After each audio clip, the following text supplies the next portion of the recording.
How to make Microsoft Word paste links as links and not just page titles. Hello guys, this is Atticus, and in today's video I'll teach you guys how you can fix Microsoft pasting links headings and not links in your Microsoft Word.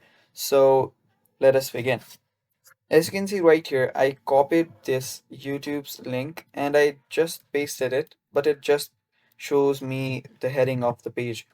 So to fix this, what we'll do is we'll try to, copy the same link from Google Chrome.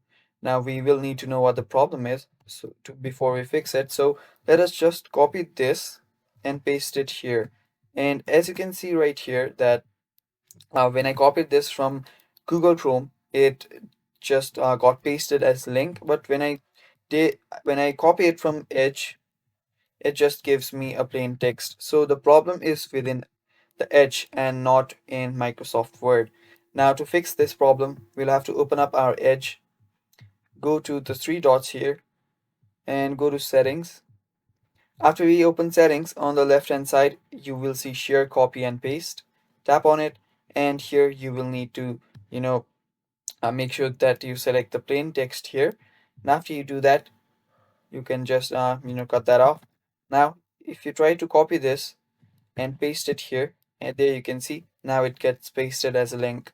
So yeah, that is how you fix the problem, guys. Thanks for watching. Stay tuned for more, and bye bye.